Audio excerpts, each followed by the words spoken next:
East African Development Bank yatandikibwawo amawanga Uganda, Kenya ne Tanzania mu mwaka gwa 1967 n'ekigendererwa okuvujjirira ebyenkulaakulana mu mawanga gano.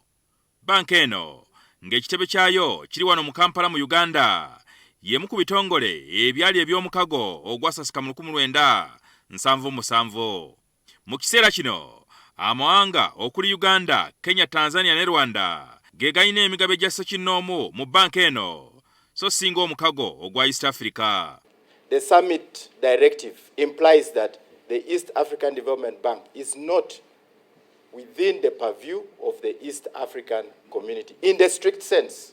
Kenya erinamu ebitundu 25 ku buli 100, Tanzania 25 ku buli 100, Uganda 25 ku buli 100, Rwanda ebitundu 14 n'obutundu 8, omugatte bye bitundu 89. Amawanga galinamu obukadde bwa dola 184, abalala balinamu obukadde bwa dola 20. 89% of this bank. We don't need any further clarification. It is right there. Thank you. And we are the ones holding the voting rights. Therefore, it is our responsibility to oversight this institution.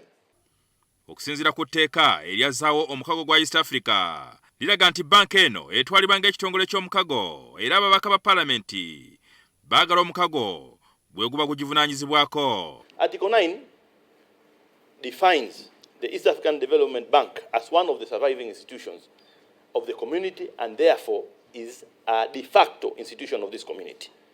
If this institution is owned by East Africans, confirmed today, why can't we have that mandate to cross-check on how it's run?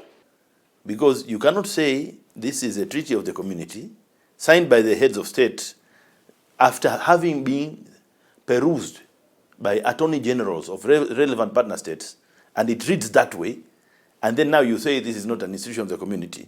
Bano batandise okuginoonyerezaako oluvannyuma lwa munnakenya Peter Odhiambo Agoro okuddukira mu Palamenti nga yemulugunya engeri banka gyeddukanyizibwamu. Okusinziira ku biwandiiko bye tufunyeeko kopi, Odhiambo alumiriza abaddukanya banka eno obulyake mpozi n'okugiddukanya mu ngeri etali nnongamo. Those allegations, broadly speaking, are looking at things like institutional capture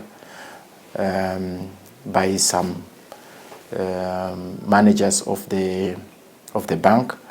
It also looks at things like money laundering. And upon scrutiny, it was revealed that the said work was not undertaken by the Lake Turkana wind power project, or rather it was a fictitious claim because no job was done.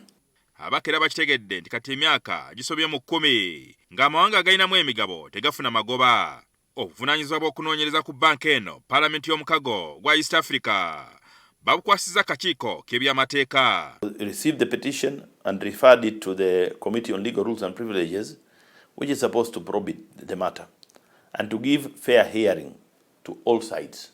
Abakera baagala olukiiko lw'abaminisita okutandika okutema empenda ez'okweddiza banka eno. I therefore want to urge the ministers really to pick keen interest in this bank, and there is no way we can have East African Development Bank using the name of the bank, having more shareholders being East Africans, and working on its own without the involvement of the councils. We have to go to the drawing board and see what we have to do to make it a surviving organ of the EAC as per the shareholding and the treaty as it is now. As documents shows by itself the complications we have.